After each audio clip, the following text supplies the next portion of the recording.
Hello, everyone. Justin Abutamarco. I am going to be the moderator for today's session, kind of exploring neurology as a subspecialty. We have an incredible group of panelists to kind of dive into the kind of intricacies and thought process of how we landed here.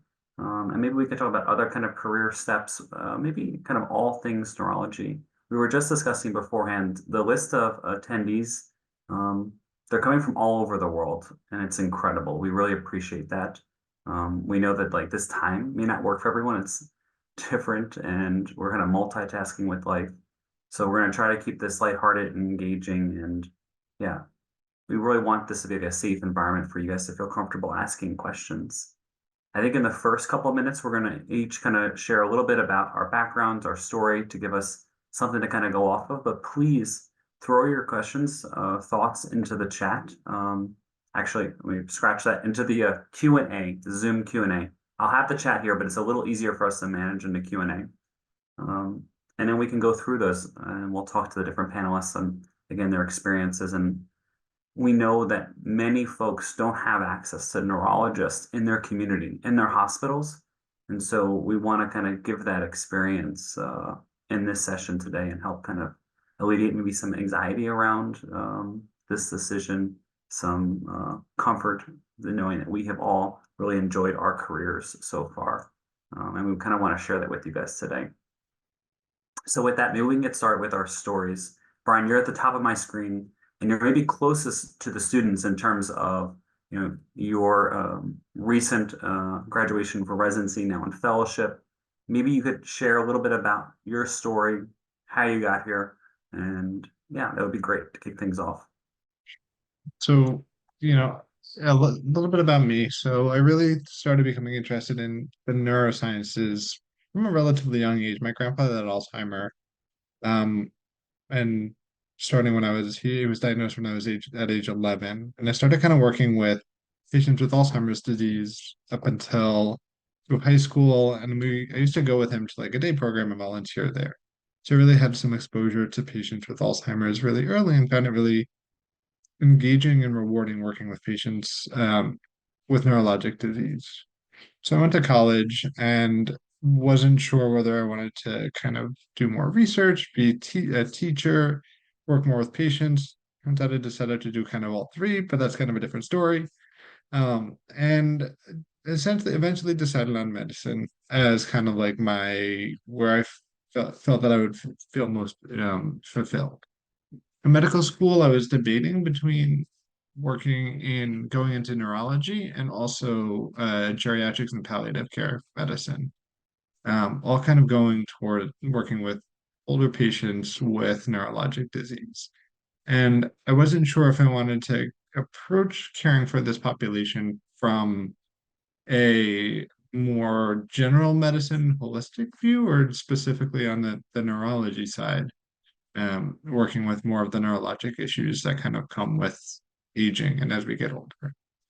And after really I've made my decision, and it's interesting because I was recently talking about somebody about like, some people just have like an epiphany moment of like, this is what I'm going to do neurology. I didn't really have an epiphany moment, to be totally honest, and not everybody does. Um, I think a lot of it was discerning what I was interested in and what got me excited. And I think most of my mm, decision to do neurology didn't actually come on my neurology clerkship or neurology rotation. It actually came more when I was on my medicine rotation. What do I mean by that? Um, when I did my medicine rotation, I noticed that I was more always picking up the neurology patients. I was like interested in like, oh, if this person has MS, I'll take them. Or oh, I wonder if like this is a weird ataxia. Like I'll take this one. And I noticed that my entire list of patients that I was following was not so much the general medicine patients, the heart failure, the COPD, the diabetes, things like that, but more of the medical complications of the neurologic patients. And that kind of clued me in and being, maybe I should look into this neurology thing a little bit more. And my neurology rotation meant more toward me confirming that, yeah, this is the pathology that I like to work with. And that's kind of what got me into neurology. And things essentially changed a little bit in residency. I decided to go more away from cognitive neurology because and more toward epilepsy for a host of different reasons in terms of kind of more procedural, more I like working with patients across the health span, but most of my patient population is still the geriatric patients, and I really focus my patients on my clinic on geriatric epilepsy and geriatric considerations in epilepsy. Um, but um, kind of that choice between like, okay, do I want to go medicine and focus more on like a general medicine generalist versus going neurology really came in kind of my clerkship year and working with the patients and seeing what the pathologies made me excited. Kind of reflecting back as I went through my discernment and my thought process of what I want to do. A couple things that stuck out to me is and this is the advice that I give all of my medical students that I mentor. When even my like residents or people who are like asking me like, "Oh, what did you decide?" or "How did you decide?" A lot of it is really, what are you excited about? What gets you up and excited in the morning? You're going to be seeing whatever specialty you choose, you're going to be seeing similar patients over and over and over. I mean, as an epilepsy doc, I eat, sleep, and breathe seizures. And every single day I'm excited about seizures. And I think that's kind of something that you need to think about is like as you start to see patients and experience patients, even if it's not in a specific neurology rotation, but even on like your medicine rotation or your surgery rotation, what type of patients or what type of pathologies or patient population do you get really excited about?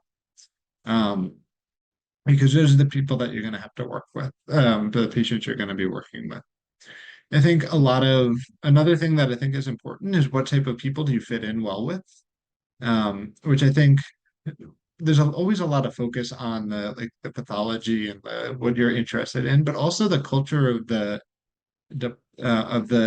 specialty itself is really important. Do you fit in well more with the people who are neurologists, or do you fit in more well with the people who are surgeons, or because those are the type of people that you're going to be working with day in and day out.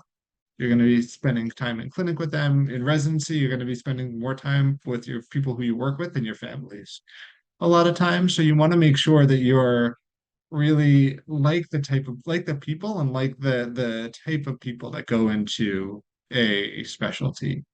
There's definitely some truth to the fact that every specialty has a bit of a culture to it. I always laugh. I go to the Epilepsy Academy, American Academy of Neurology meeting, the AES meeting, like they're the same type of people as me that are there.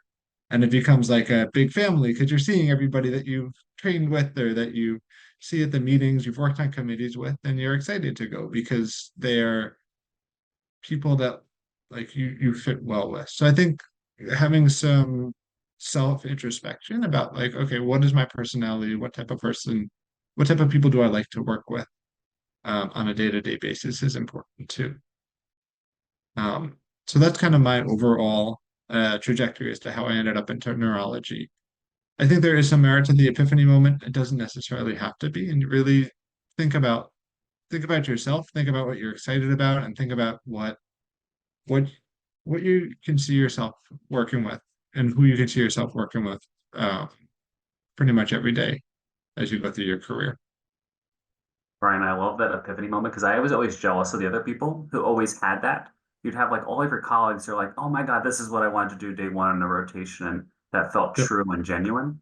And I certainly never experienced it. And hearing others like say that it's okay, that you kind of have this meandering journey. It doesn't have to be, during your first year during lectures in neurology, falling in love with it. There are multiple time points kind of across your journey where this can kind of fit and I guess, yeah, I like that word fit. And then if you can find that joy in your day-to-day activities, that's truly meaningful. I love it. Divya, you're next on my screen. Are you ready? Absolutely. Again, maybe a different perspective, given all of your kind of education background. Yeah, we'd love to hear your story and how you got here. Certainly, Justin. Thank you, Brian, for starting us off and sharing such a beautiful journey that you had. So sharing a little bit about my own journey, I came from a little bit of a conventional path of coming from a background where your parents are physicians, you're of Southeast Asian origin, you're going to become, your choices are physician or engineer. But what was interesting to me is that I really enjoyed those dinner table conversations about medicine, and I always wanted to know more. It never seemed like a job or a chore, but it was really, um, ever since I was a kid, I only wanted to do one of two things, either become a teacher or a doctor.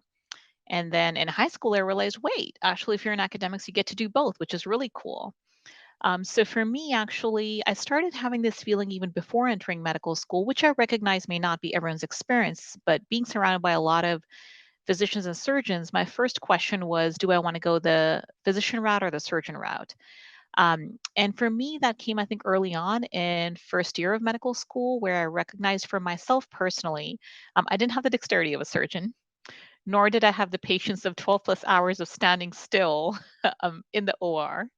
And then, third, and most importantly, I also felt for me, the whole purpose of being in healthcare and medicine was to be able to talk to my patients, develop personal relationships that have a longitudinal relationship and a continuum of care for like years, which isn't necessarily conducive to the path of being a surgeon, where you'll have these really important, valuable relationships, and they're more short term, strong, and then after post op care, you discharge back and you might see them once every 6 months to 3 years. So it kind of made it easier for me to know that, okay, it's going to be some sort of physician based path. And then in third year, I think similar to a lot of medical students, every single elective I did, everything is wonderful. I wanted to do it, be a new specialist every single day, from psychiatry to medicine to OB-GYN and everything. Ultimately, I narrowed it down to three: medicine, um, neurology, and psychiatry. And I liked each of them for different reasons. Loved the whole medicine aspect in acute medicine. I love neurology for just the challenge, the intellectual challenge, and how different diseases can have, or the same disease can have so many unique presentations. And then I liked about psychiatry that you really just get to sit by the bedside or in the clinic and spend a lot more time with the patient, getting to know them, what motivates them. And there's so much related about their sleep and mood and well being and how that impacts our quality of life. I don't know if this was necessarily an epiphany moment, but what I do remember is throughout my medical school, every mentor of mine said that I should become a neurologist, and I never paid attention to that. And then I still remember that in my sub-I or internship elective, it was my last day of neurology.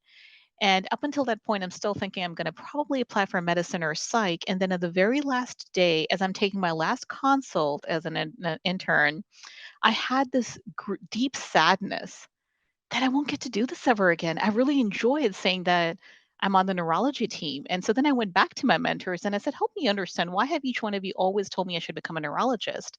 And they pointed out to me this path of how neuroanatomy was my favorite, neurophysiology was my favorite. What Brian said, I was always subconsciously selecting the GBMs and myasthenia and every neurological disease on every medical and surgical rotation. And they found that I, compared to a lot of others, I guess, who have neurophobia, I always gravitated towards neurology. And they said a lot of terse concepts in neurology seem to come to you very easily, and you enjoy the challenge, and you go and read more and share it with us. So that's when I realized neurology was my journey. So I don't know if that was necessarily an immediate epiphany, but definitely something that stuck with me. And then after mentors shared that, one of them had excellent advice, which I'd love to share with all of our attendees today as well, which was, imagine, assuming that we are planning to be in healthcare and physician for the long term, imagine what would you feel not only happy doing every morning when you wake up, but what can you see yourself doing for the next 40 years? And I just kind of closed my eyes and visualized, would I be happy being an internist? Would I be happy being a psychiatrist? Or would I be happy being a neurologist for the next 20 to 40 years? And this is key because it's not just about the training path, but what are we truly going to feel happy doing in the longer run? And when I thought about it for the longer run, a couple of decades, to me, the answer was clear that neurology was going to be my path of feeling happy every day, recognizing that there would be some tough days, some difficult conversations with patients about diagnosis that I can't necessarily change, but that I would still enjoy and be honored to be a part of their journey. And then in terms of some of the tips and ideas I have, Brian, you share some great ideas. So trying to supplement and not repeat what you've shared. One of those would be, please make sure to always have some confidants and trusted friends in your corner. And I would say if you have them from med school, college, childhood, family, please keep them, hold on to them. Life will get very busy further on in medical school as well as residency. But those are the trusted people who will always be your cheerleaders, who will give you the moral support when you need it, and who will also give you great life advice. They know you better than any of your future mentors or others will because they've known you from an early stage or other aspects of life. And they can give you really great advice, motivation, and life insights when times would be difficult. And then another thing I'd share is advice I'd received from my mom, who's also a physician, that make sure whatever decision you make about which specialty you go in, at the end of the day, you should make the decision that you think will be best for you. And it's important because I went through this phase where I idolized the attendings I liked, and I wanted to do certain specialties because I liked the way my attending did that specialty. So it's important to see, do you idolize the person or you really love that specialty? That would be another thought. And then I guess just from my experience, at least, it's kind of good to know early on whether you want to do a medical or a surgical specialty, and that kind of helps you navigate that path. And then last but not least, to please know that not every day will be a walk in the park. I think that's true for all of us in different aspects of life, but overall, being a neurologist is extremely rewarding and fun. Yes, I do have a bias towards it, but I think as neurologists, we're nerdy as well as cool. We really I'll hand it walk that back to line. you. Yeah. I don't think there's a greater compliment than someone telling you that you fit as a neurologist, right, in medical school, and no greater. I really love, I guess, 2 points, and I think Brian mentioned this too. This idea that you guys had interests outside of medicine with teaching, science, and maybe we could talk about that as we go along, or this idea that, especially in academics, you get to kind of wear a couple different hats. That variety keeps me going each day. I was just talking to someone else about that, and so I think that's a really nice piece. And then that last piece about like the mentorship piece or idolizing the folks that you're seeing and working with, I think it goes both ways, right? You can idolize people and that may influence you towards that specialty versus people that maybe didn't approach it the way you would want, and maybe that's skewing you away, and trying to be mindful of that. I found it to be one of the hardest things. You're always going to be drawn to those kind of personalities, and kind of walking that fine line is a challenge. We have one question in the chat, which we really appreciate. Please put some things in. This session's all about you guys. We're here to kind of help answer your questions, make this feel more approachable. Alex, you're last up to give us some new insights. Great. Yeah, Awesome. Well, these have been no great, pressure. great insights, and I wish I had heard these things, early on. So, I absolutely love what I do, and my first hope for all of you is that you guys will love what you do too, and be eager and excited to get out of bed every day and go to work. So, I grew up, the daughter of a neurologist. My dad's a MS doctor. He's still practicing very, very full time and absolutely loves it. So I think I had that motivation at home and saw that every day. My mom's a psychologist. She's also still practicing and also still loves it. So I joke that I had brains in my playpen. But I think I can't really remember a time where I didn't want to be a doctor. It's a little hard to remember back. I think I was on that track, through high school and definitely through college, but I certainly had some question about specialty. So, with the connections at home, I was really interested in science and research. And actually in high school, I did one of those, multi-year research programs. And this is dating me, but it was the time of the Human Genome Project and Nancy Wexler, and the Huntington's disease gene had been discovered, and she was at 50% risk. And there was this huge article, the New York Times Magazine, that I read, and I was absolutely fascinated by it. And so I did this project about sort of the ethics of genetic testing, and got really interested in neurology through that. And then in college, I worked in a lab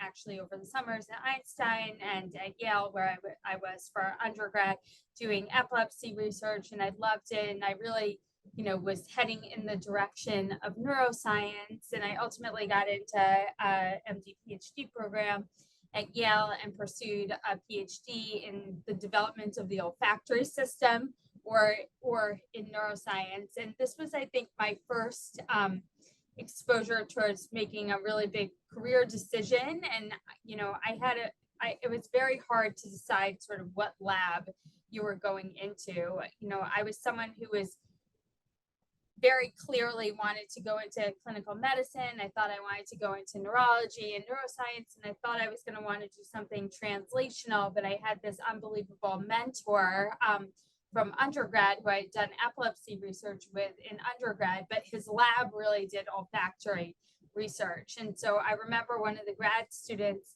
in the lab who I was talking to at the time told me, well, if you love science, you can get interested in anything, and you know, you should come and follow your mentor. And so I did that, and it turned out to be a great decision for me. I had, you know, I learned how to think and do science in a really positive environment. And then you know, it came time to pick my residency specialty, and I had always assumed I was going into neurology, but I really, really loved oncology, and I just felt I kept gravitating towards that. I did peds-onc and surgical oncology and, you know, medical oncology, and sort of anytime I could pick, I picked oncology, and I loved taking care of the breast onc patients and of the kids.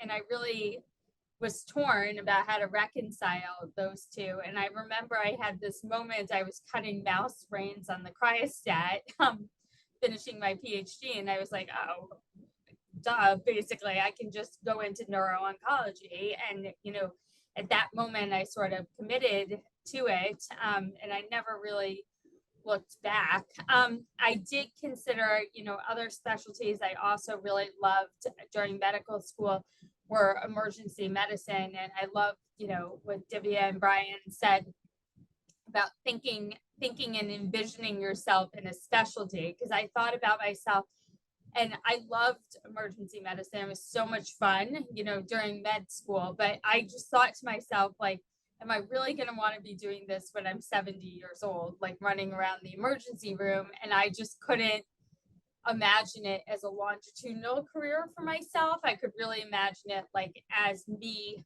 at that moment. And neurology was something I felt like I could grow with, you know, and that I could find different aspects of the field that would fit me throughout different stages of life. So anyway, back to neuro-oncology. I ultimately, you know, decided to come to New York and rotated Sloan Kettering as a medical student, and picked the residency program at Cornell and Sloan to match into, or, you know, ultimately ended up there because of the program at Sloan, knowing that I ultimately wanted to do that. And, you know, for me, it was a long training with the MD PhD, and I kind of wanted to hit the ground running. And I think you really have to be true to yourself in this process and know how you operate and what makes you tick. And I knew that I loved medicine and I loved research, but I really get very involved in things that I'm doing intensely at that moment. And I knew if I left research for 4 years during residency that I was never going to come back to research. So I really wanted a place where they would let me do research during my residency program. And I found a great mentor in Ingo Mellinghoff at Sloan Kettering, who took me in and allowed me to do that. And so even though, you know, I couldn't really focus at the lab bench, I got involved in projects, was working with other people, and was able to sort of keep my hand in it throughout residency, so that when I got to fellowship, I could hit the ground running again for fellowship with research. So I really pivoted out of the lab into a more translational research career, kept up a relationship with the lab, but I've done genomics research, and now I'm doing work on circulating tumor DNA and liquid biopsy.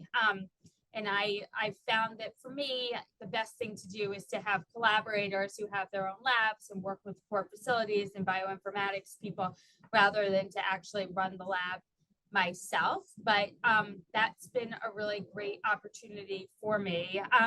And my career, you know, continues to evolve and change.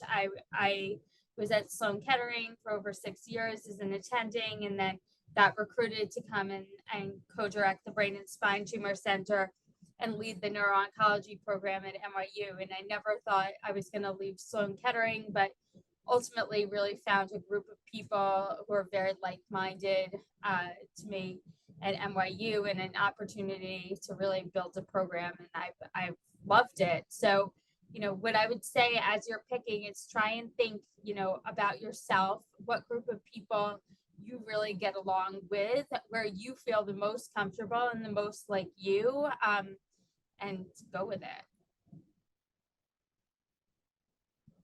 Alex, thank you. I love the mentioned Human Genome Project. I think it was Watson and Crick, though, who said after the genome was discovered, right, the last great frontier, Yep. brain, right? Exactly. It's a shameless plug for the specialty. And again, I know that we're nerdy and we feel strongly about it, but I don't know. I think it speaks to, I don't know, the reasons that we're here today to share with you guys, to share that kind of enthusiasm. I also love like you truly embrace that like physician scientist model.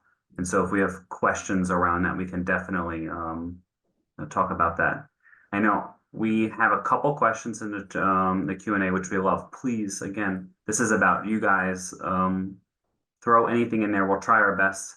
I was just say our group is rather adult focused. Alex, you mentioned a little bit about some peds exposure. We had someone who was asking about that. Yeah, interest I'm in happy to pediatrics. attempt to address that question, though I don't know that I actually really know Please. the answer. But so I don't have peds neurology training. I was in the Department of Pediatrics also at MSK, because I do a lot of work on pediatric CSF and the adolescent young adult population. But I would think if you want to subspecialize in pediatric neurology, that the way to go would be to do a residency in peds neuro and then to do a secondary fellowship in that subspecialty. I think, something for about interventional neurology and vascular neurology and peds, those are probably very niche areas. I'm not sure whether there's actually enough patient volume to support those subspecialties. And I would think if there is, it would be a place like CHOP or Boston Children's or something like that. And there really may be there. I think I just don't know. We had a friend. It's funny. We just had this conversation with a pediatric neurologist. So she went through that training. She did stroke neurology fellowship, but that fellowship was a joint program for adults and pediatrics. She did a training in Houston. Oh, Is wow. back. So you'd have to be in large centers to kind of support that, but probably still seeing some adult and neurology when you're doing that kind of niche. I agree, Alex, right? It's a small kind of world and may have to kind of jump back and forth, but definitely possible. I think that CHOP vascular fellow is peds and adult too. They split time as well. Yeah. And I'm not so sure that we have interventional at CHOP. I think if that happens, they bring either the neurosurgeon does it or they bring over the adult neuro interventionalist. Brian, maybe we can have you do this one. We have someone who's talking about that their neurology rotation at their home institution has been probably a little bit challenging, but they're still attracted to the field. How do they kind of approach that and finding a best fit, outside of what we've kind of already discussed? And I think many people experience that. I think Divya mentioned that idea that like trying not to have a good or bad mentor kind of sway you. Yeah. You have any thoughts? I think something that I talked a little bit about already or touched on a little bit already is thinking even not in your neurology rotation, but in other rotations as well. Try to kind of take ownership of the neurology patients and see more neurology patients in those other rotations and see if you like the pathology, see if you like seeing um and thinking about kind of like localizing the lesion. And even if you're like also dealing with their heart failure, like think about, okay, what is their medications that I'm on? What am I going to change for the seizures? Or how does it interact with other medications or things like that? And using other rotations as kind of a proxy for your neurology rotation might be helpful. Using the AA and resources is really helpful as well. We have a whole lot of really good stuff in terms of networking, mentorship. We put out webinars. We have all sorts of these great resources that are on the website. And I know if you get involved with the Synapse, they send them out on the Synapse. and using the more general neurology community at large is really, I think I've found a lot of benefit from it, and I've heard a lot of students say that it's really helpful in trying to discern exactly whether neurology is and the type of people in neurology is for them. If you're able, I think if your own home institute neurology rotation is not something that you felt was adequate or satisfying, if you have the ability to do an away rotation, it might be helpful, especially to see a like outside institution. But that's certainly not necessary, and it's certainly not available all over the place. But that could be another option to explore if that's something that's available for you. I love the shameless plug for AAN here. I agree, right? If you're excited by some of the educational program, right, you're listening to those webinars and that's resonating with you, that's a sign that this could be a path. Listening to people, and if that's kind of, yeah, again, resonating, I think that's a helpful piece. Divya, we have two kind of IMG questions. I think this question and the next one talking about this IMG pathway, which just want to like acknowledge, we acknowledge the international audience here, but how challenging that is. It's already a really difficult course, but to the IMG add some added challenges. Any thoughts about how folks can navigate that world? Definitely. Thank you to the attendee who has asked this question. And kind of echoing what you've shared, Justin, I acknowledge that it has gotten a lot more challenging, especially in the post-COVID era, where a lot of the observership and hands-on opportunities to actually get these research projects may be somewhat limited and different from my experience. A couple of thoughts, assuming that the IMG is not located in US, if they're able to be a member of AEN and join Synapse and kind of reach out there for opportunities if someone is interested or has a project they can collaborate on virtually, that could be one idea. Another is that usually on the IMG forums, there is a huge community and support network. And based on personal experience as well as from some peers, I would suggest reaching out to either graduates from your own medical school, assuming your international medical school is someone that has a lot of US, a lot of past graduate alumni who are now in residency training. Reach out to that network, irrespective of what their specialty is. That network is invaluable in even some of that information that we may sometimes take for granted being here in the US. What I mean by that is alumni from your own medical school or other medical schools that have a high rate of coming to US for residency can help you know what are some of the institutions that are right now offering shadowing opportunities? What are institutions or places that are receptive to IMGs? And who are people they can connect you with? So, kind of like a friend of a friend to reach out by word of mouth for collaborations. Because one thing I'll say, yes, it has been a bit more challenging. But on the other hand, a lot of researchers, physicians, and scientists are now more willing to at least brainstorm and possibly have virtual collaborations, which may not have been a thing 5 years ago. I hope Now, that's somewhat helpful, and I would encourage the person who asked the question to ask follow-up questions if that didn't answer. Sorry to interrupt you, Justin.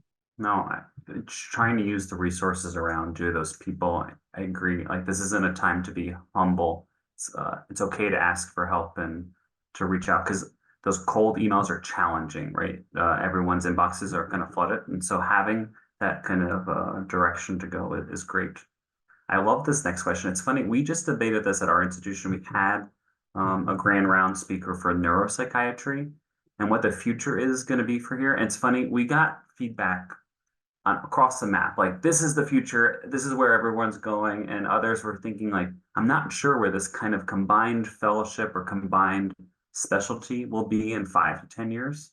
Brian, I know you work in this world sometimes. You work with this kind of epilepsy, neuropsychiatry, neurophysiology piece. Do you have thoughts on this, on where you see this? Maybe we can talk to have our other panelists talk on it as well. Yeah, I think neurology, I mean, and psychiatry, they're all part of the same organ. And I think about like when I see patients who have psychogenic non-epileptic events or these kind of like overlap syndromes, it's really just the spectrum of the same organ. And it's like more one side, it's like a hardware structural, there's like a wire that's connected I can look at. Another side is more of a software issue. Your Microsoft Word's not running correct or something like that. Um, I personally think within the next 10 to 15 years, we're going to see more of a kind of like reconvergence. I mean, originally, when we think about like the introduction to psychiatry. It's like in neurology, like Freud was a neurologist, right? So when we think about like we started with it being the same specialty and then we went completely opposite paths. I think we're going to start coming together.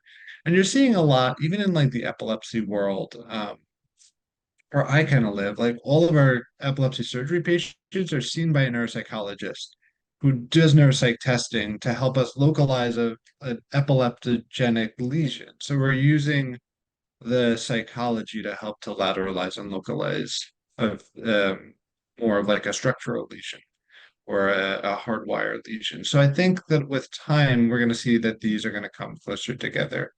And a lot of neurologic disease has psychiatric comorbidities, uh, essentially anything that involves the brain.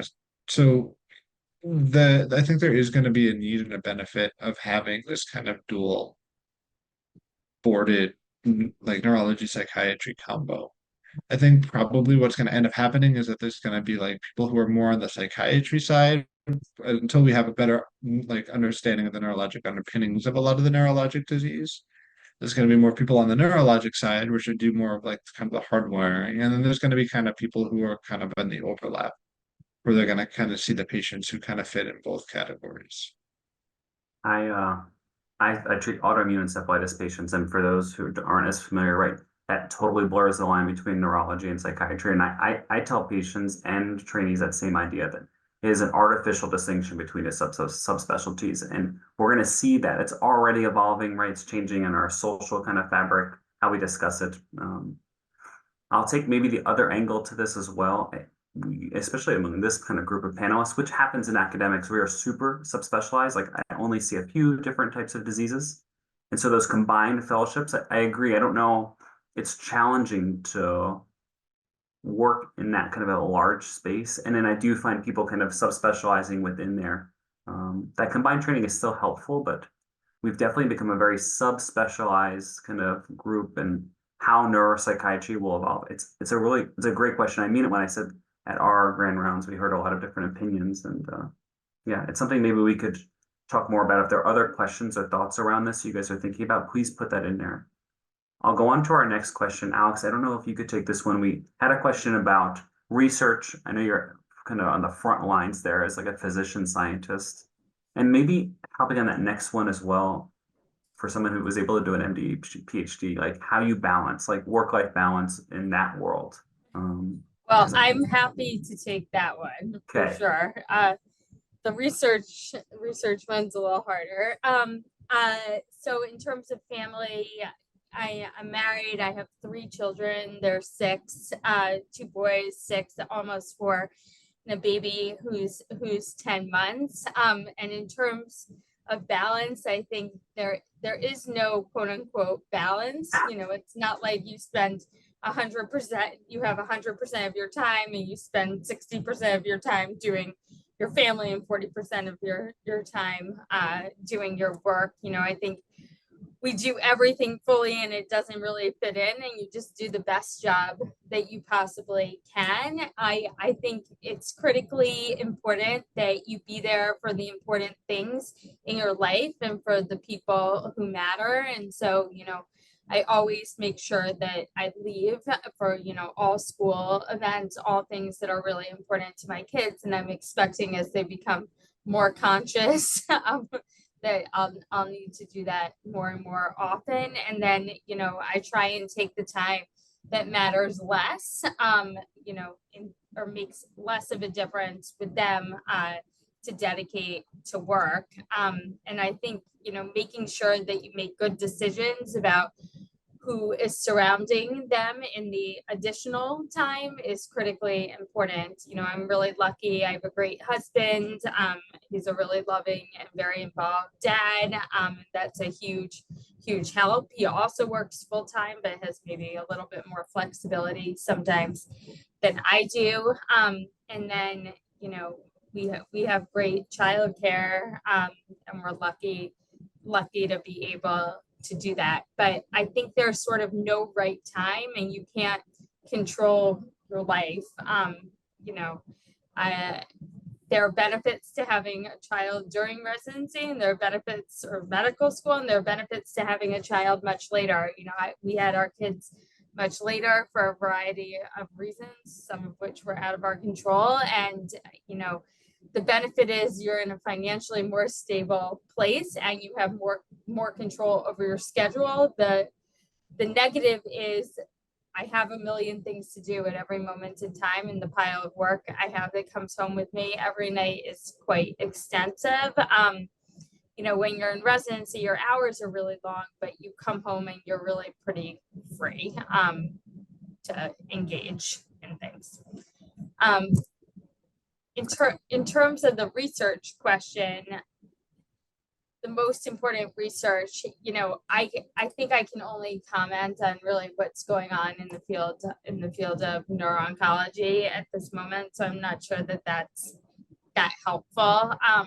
Neuro-onc is a rapidly changing and evolving field, and there's a lot of exciting work being done, including at Penn with CAR T-cell therapy, mRNA vaccines, different immunotherapeutic approaches. My work's in developing liquid biopsies to monitor tumors during the disease course. So there's a lot of exciting things coming down the pipeline. And I think in neurology and neuroscience as a whole, there have been huge changes and advancements, even since I finished residency not that long ago. Yeah. I love some of those points. I think one idea that's resonated with me is that there's no good time for that family. Like thinking that that next stage of the career is going to be way easier, whether you're talking about med school, residency, fellowship, or staff, just a different juggling of responsibilities. I think we all have experienced that. Can we keep you on the hot seat? Because I think there's a very specific question for New York City.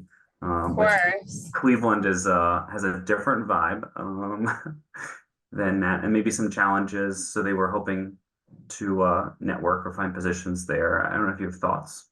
Yep. I think New York has a host of awesome and amazing neurology programs, and you really can't go wrong at most of them, and a lot of new and emerging neurology residency programs also. I think, advice that I give to people is it's always easier to stay where you are than to change and go to an equal place, especially as you move up in your career, because the number of positions narrows and narrows.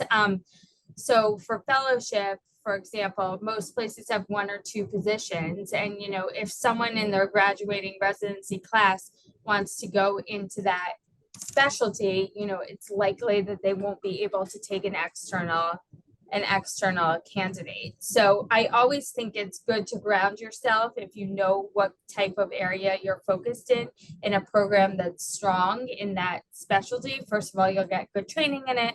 And second of all, potentially you can go from residency to fellowship and maybe even become an attending, at that same institution. That was sort of the approach that I took with neuro-oncology. And going to the joint program at Cornell and MSK. So, I think it depends on your background, your training, how easy or connected you are in terms of getting a research position. But I'd be happy to talk in more details, and we can all provide our email addresses, and phone numbers at the end to help.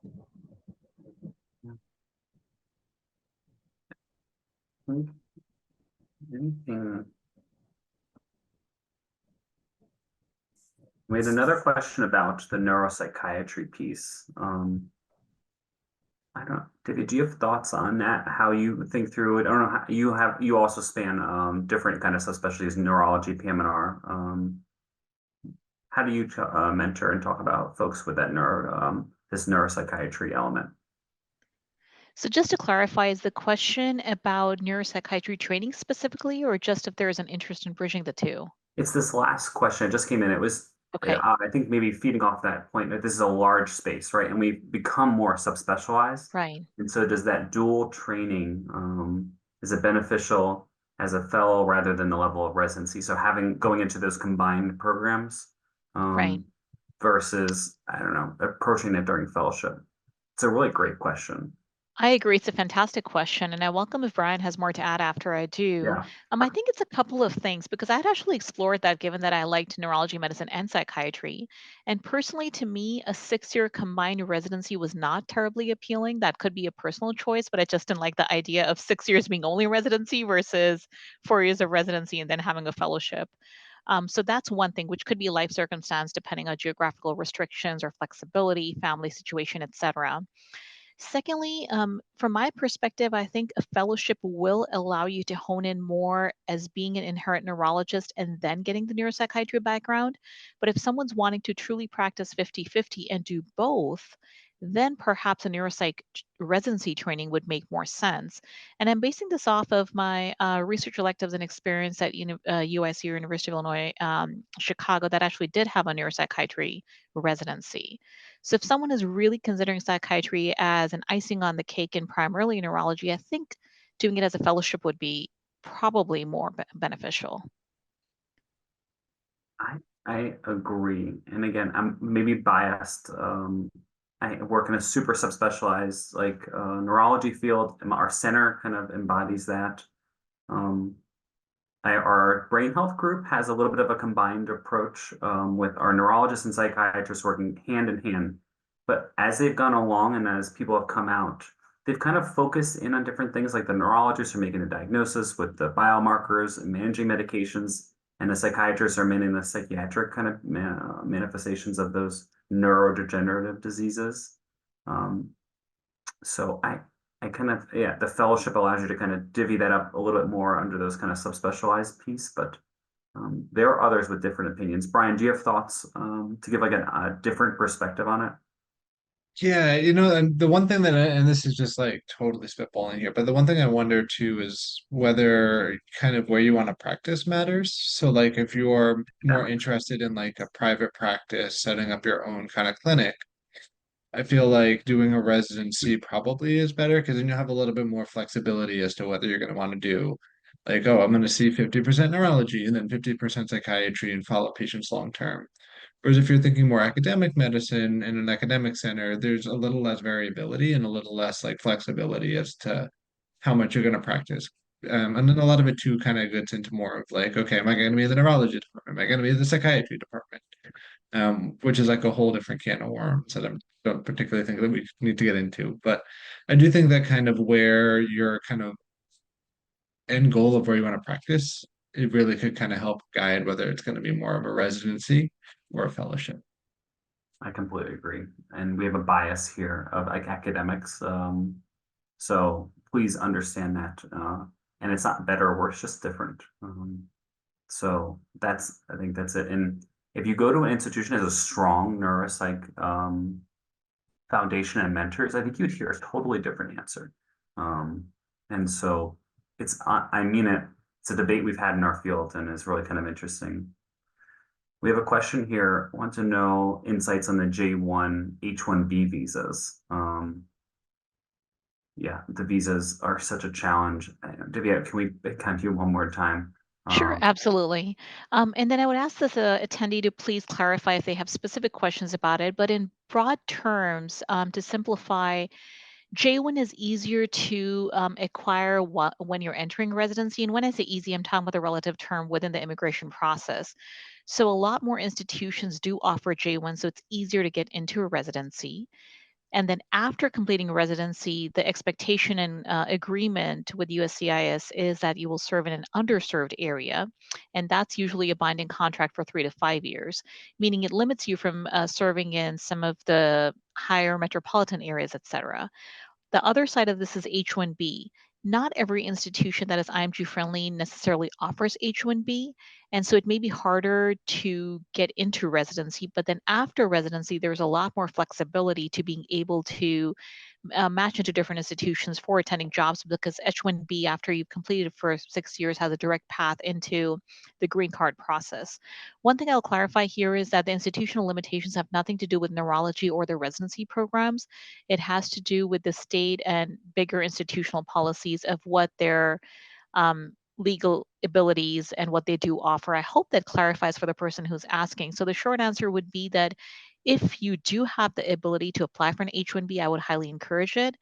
And I also recognize that it's not always possible due to a variety of reasons. And so J1 may be the path to take. And I will tell you, I've had several trainees, peers, and seniors with J1 visas as well as H1B, and all of them are able to have a very fulfilling life. Typically, many of them choose an academic job after the first few years in order to be able to serve in an underserved area. And this is another place where I'd echo that having a network that you reach out to early on is helpful, because there are some very specific tools and techniques that can be utilized to help build your CV in a way where ultimately, whenever you can apply for green card, I know to an IMG it seems like forever from now, but one day it will seem like, oh, it's coming up too soon. So having a network early on can really help you build your CV in a way where the path to green card can get accelerated through the EB1 and EB2 process. Some of you may be familiar with this lingo, and I'll drop my email if there are specific follow-up questions later. Alex, we have a lot of New Yorkers. I'm not sure you guys are taking over here. There was someone asking about conference attendance. Brian shamelessly recommended the AAN annual meeting. I think I've also heard folks mention like local meetings and how they kind of, I don't know, thought process on attending those kind of local, state level versus national meetings. I don't know how you think through that or how you talk to your kind of mentees about that, especially trying to get some introduction into fields they're not sure about.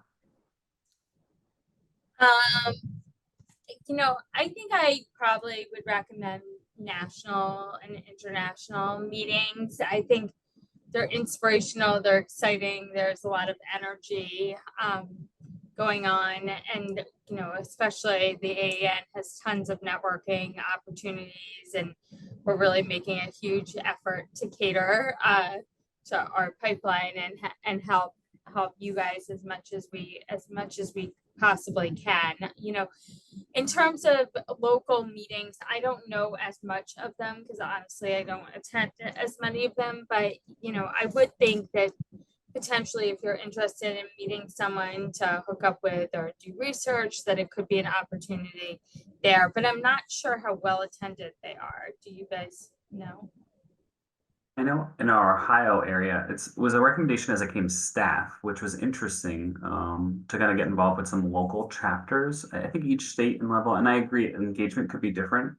It can be a little overwhelming to go to the national meetings and sometimes those smaller settings with, again, I think using the network around you and talking to the physicians and residents to see kind of what they're doing in those specific areas can be helpful. But it was only a recommendation I had, again, later in my career, which I found interesting. It was an easier path to get those leadership spots and then kind of building up your kind of CV. But yeah, I agree. These kind of big meetings offer an opportunity to really, I don't know, to feel the energy of that kind of field.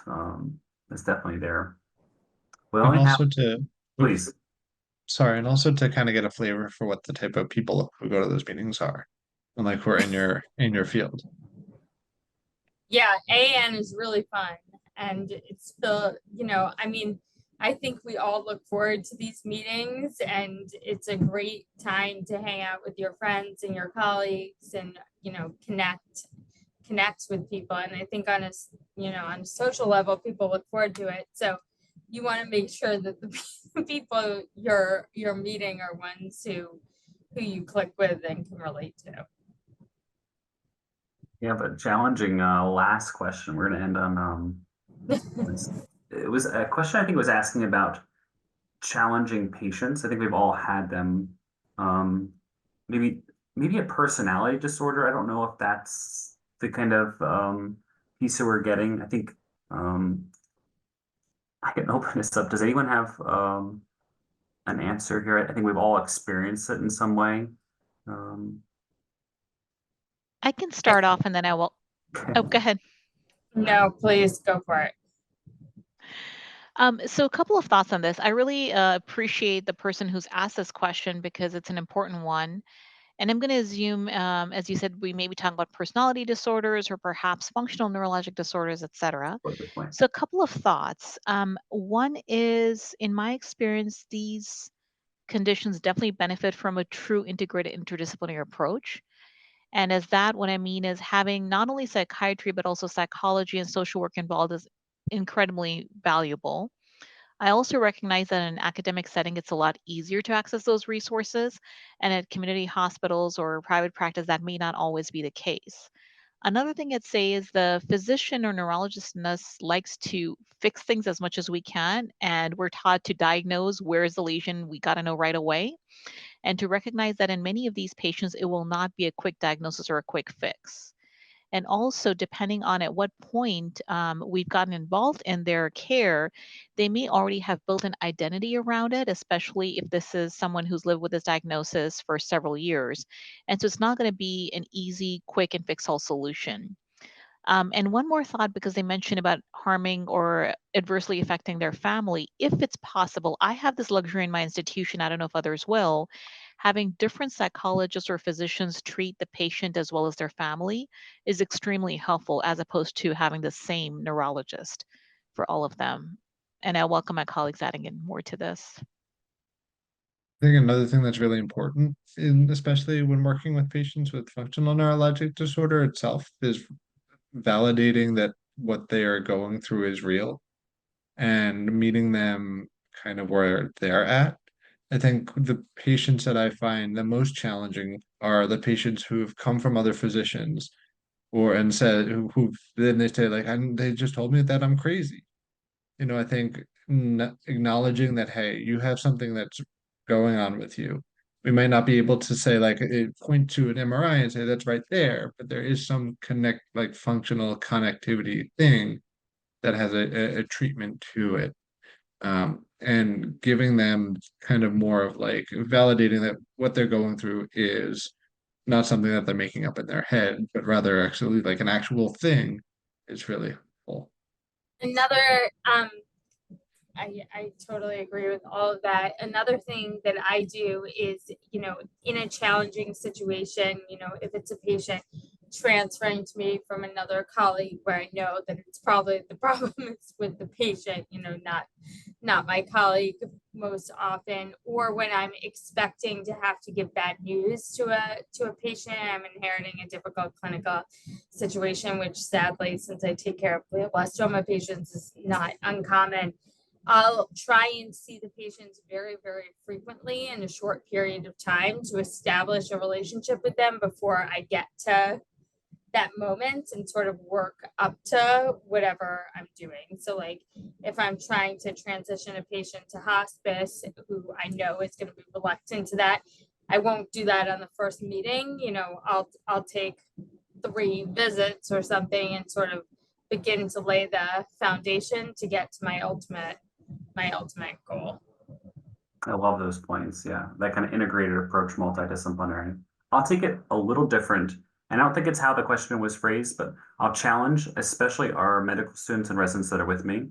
It's very easy to put a label of functional neurological disease when you're not sure.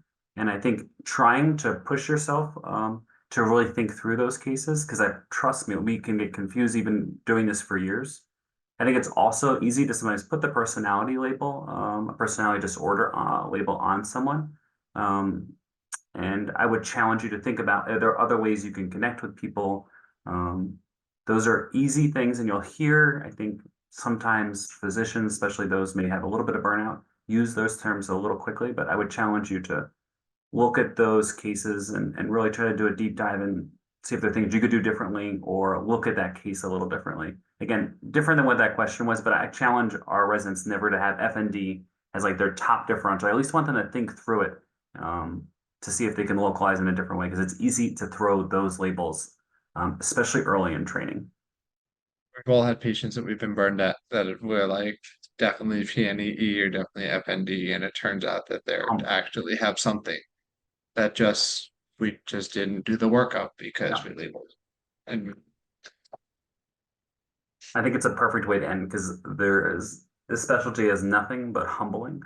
I am humbled every day. We just had a conference showing that, and it's fun. It keeps us on our toes. I'm constantly learning, getting to meet really interesting people. I hope that we were able to inspire you guys, sharing our journey. You guys are already ahead of the curve by just attending this. Was not a part of the AAN this early in my career. So incredible work already.